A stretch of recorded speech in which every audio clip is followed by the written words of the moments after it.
students.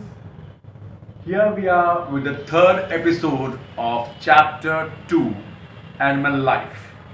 And today we are going to study about breathing habits, breathing methods in different animals and insects. Breathing का मतलब क्या होता है? सांस लेना. तो हम इंसान सांस लेते हैं नाक से, लंग्स. उसी ढंग से इंसेक्ट्स, फिशेस, स्नेक्स, इन सब के अलग अलग तरीके हैं सांस लेने के. तो हम लोग आज वही पढ़ेंगे कैसे ये लोग सांस लेते हैं. We know that all animals need air to breathe.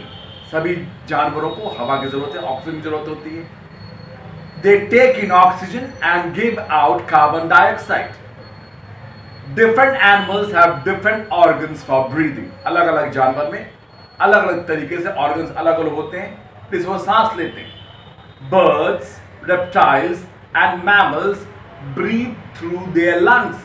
इसको ऑनलाइन करेंगे आप लोग कि बर्ड्स हैं, रेप्टाइल्स हैं, मैमल्स हैं, वो लंग्स से ब्रीथ कर देते हैं. हम लोग मैमल्स हैं, हम लोग लंग्स हैं हमारे अंदर, उससे हम लोग ब्रीथ करते हैं. Air enters the body through the nostril. Nostril मतलब नाक, नोज. हम लोग नाक से सांस लेते हैं. And reaches the lungs through a tube called wind pipe. और फिर ये सांस यहां पे विंड पाइप के थ्रू अंदर लंग्स तक जाता है. The lungs take in oxygen from the air and the lungs also pass out carbon dioxide which goes out of the body through the nostrils. और सांस जो छोड़े तो कार्बन डाइऑक्साइड बाहर निकल गया. Insects have small holes called sparacles. Insects में sparacles होता है, उनकी बॉडी में छेद होता है जिससे वो सांस लेते हैं. The sparacles lead into a network of tube called trachea. वो trachea का द्वारा लेते हैं, which is inside the body. Air enters the sparacles and then passes through the trachea. Oxygen from this air is absorbed by the tissues of the body. और trachea से जो oxygen मिला वो उसके टिश्यूज को एब्जॉर्ब करते हैं. Carbon dioxide is remove from the body through the स्पैरिकल्स. और स्पैरिकल्स के थ्रू ही कार्बन डाइऑक्साइड बाहर निकाल दिए जाते हैं. तो इस तरह से इंसेक्ट्स ब्रीथ करते हैं. अब आते हैं फिश, टैडपोल्स. टैडपोल्स कहते हैं छोटे छोटे कछुए को. फ्रॉग्स, टैडपोल्स फ्रॉग्स को कहते हैं, कछुआ नहीं, फ्रॉग्स को कहते हैं. And other aquatic animals breathe through their gills. उनके अंदर गिल्स होता है, गिल रेकर. अगर आप लोग मछली को कभी खाते हो तो जानते होंगे, वहां पे गला, आंख के बगल में गिल रेकर होता है, उससे सांस लेते हैं, खुलता है, पानी जाता है. They take in water through their mouth and when this air passes through the gills, oxygen in the water is absorbed and carbon dioxide is allowed to pass out. तो पानी जो मुंह में गया मछलियों के, उसमें से ऑक्सीजन ले लिया गया. पानी में क्या था? H2O. तो O ले लिया गया, ऑक्सीजन ले लिया गया और CO2 बाहर छोड़ दिया. ये होता है गिल से. इसमें गिल रेकर्स उसमें बना होता है, उससे हो लेते हैं. Whales और dolphins also live in water. They have lungs which can take in oxygen only from the air. तो whales mammals है, जिससे वो lungs के द्वारा सांस लेते हैं. So they cannot breathe underwater and they have to come up to the surface to breathe. इसीलिए whales जो है, dolphins, पानी में बहुत देर तक नहीं रह सकते. उनको सांस लेने के लिए पानी से बाहर आना पड़ता है और तभी मछुआरे, शिकारी जो होते हैं उनको पकड़ते हैं. They breathe through their blowholes. उनके नाक पे एक छोटा छेद होता है जिससे वो पानी छोड़ते हैं और वो उसी से वो ब्रीथ करते हैं. अब आते हैं अर्थवर्म पे. Earthworm breathe through the skin. वो स्किन से ब्रीथ करता है. आप पिक्चर में देख सकते हैं जो आपके लेफ्ट साइड में लिखा हुआ है, पेज नंबर 18 के.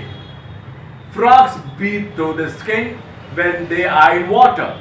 जब फ्रॉग्स पानी में होते हैं तो वो स्किन से ब्रीथ करते हैं, लेकिन जब वो पृथ्वी लैंड पे आते हैं तो फिर लंग से ब्रीथ करने लगते हैं. तो ये हुआ उनका ब्रीदिंग हैबिट. अब हम लोग देखने जा रहे हैं कि उनका मूवमेंट कैसे होता है. तो अलग अलग जानवरों का अलग अलग मूवमेंट होता है. जैसे डॉग्स वगैरह हैं वो अपने लिम्स का यूज करते हैं. बर्ड्स जो है विंग्स का यूज करते हैं.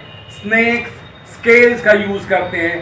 फ्रॉग्स हिंड लिम्स का यूज करते हैं. डॉल्फिन्स जो पीछे का टेल होता है उससे स्विम करते हैं.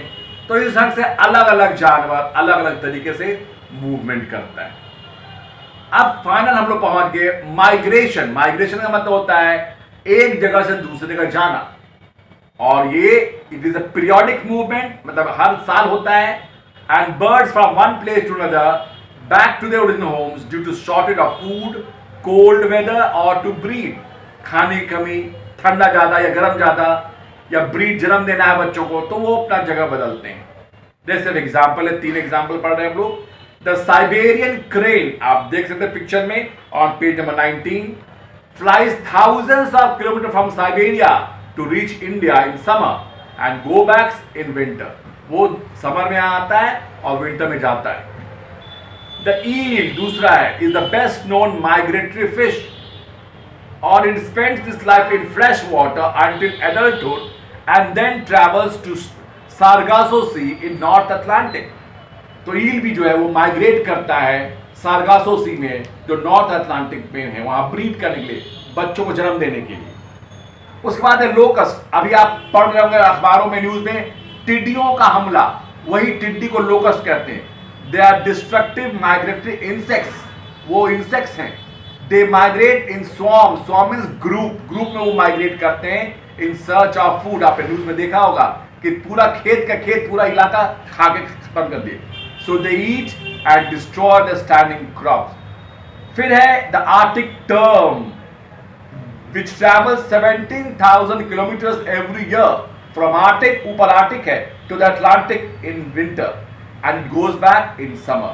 And lastly is monarch butterflies, which flies from Canada to Mexico, from North America to South America during winters and back during summer. तो ये सब कुछ बर्ड्स थे, कुछ फिशेस थे जो माइग्रेट करते हैं, और ये सब कुछ हमने आपको पढ़ना है।